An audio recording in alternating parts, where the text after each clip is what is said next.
This is what I wrote in my diary today. Whoever has will be given more, and they will have an abundance. Whoever does not have, even what they have will be taken from them. Michael, Book 13, Chapter 12. Niam, I can't believe you've done this. That's what my mum said to me when she walked in on me at the age of 19. I was smoking from a pipe that I'd bought from Colombia with weed that I'd smuggled across the border. This happened right after she spent the last 30 minutes washing the pots and pans that she had used when cooking dinner for me that night. I used to be such a chaser. I chased the high from drugs and alcohol. I would love to be the class clown, the guy that made everyone laugh. I would love to be the guy that would go onto his laptop to send Bitcoin to some unknown person in buttfuck nowhere, for them to send me a mysterious vacuum sealed package in return. I'm sure everyone goes through their own journey of the pursuit of the things that they feel make them feel important. It could be money, it could be fame, it could be their boss at work saying well done. But 8 months ago, I decided to move to Bali, all alone. No family, no friends, no proper plan. And I came here to lock in and develop my business, but to be honest, the opposite happened. Something that I really didn't expect. I started to wake up every single day at 4 a.m. after listening to a podcast by Joe Dispenza, and I would meditate for hours in a deep, slow brainwave state. A state where the door to the subconscious is wide open.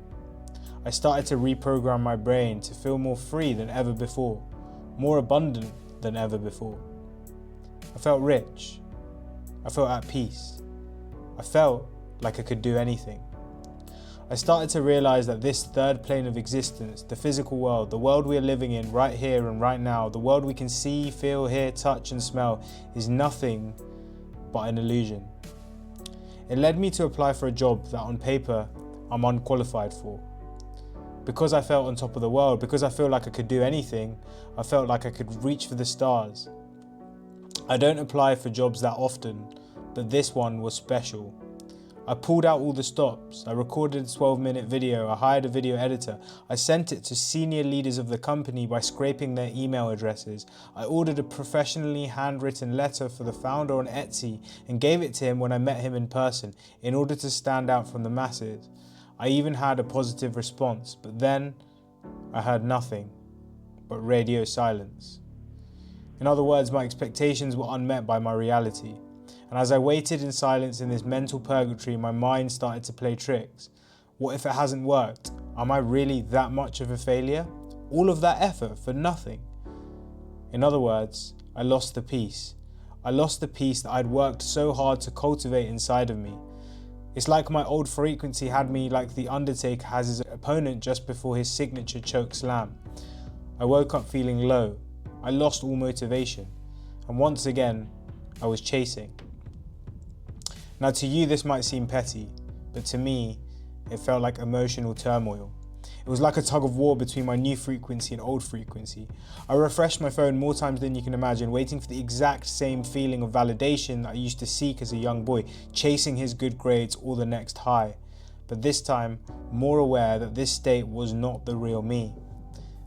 And yesterday I said to myself, enough is enough. I made a decision to take a stand against the monkey mind that's played tricks on me for so long. And I started to feel happier than ever. I was bouncing off the walls, and even my friend said to me, "You sound happy." I felt at peace once again, and my attention was on everything I had and not everything I didn't have. I remember that I already have everything I need, right here with me inside of me. I woke up this morning and lo and behold, an inquiry has come in for another project that I wasn't expecting at all. Now this might be a coincidence, this might be luck, I don't know, but either way, one of the most important lessons that I've learned this past year whilst alone in Bali is this.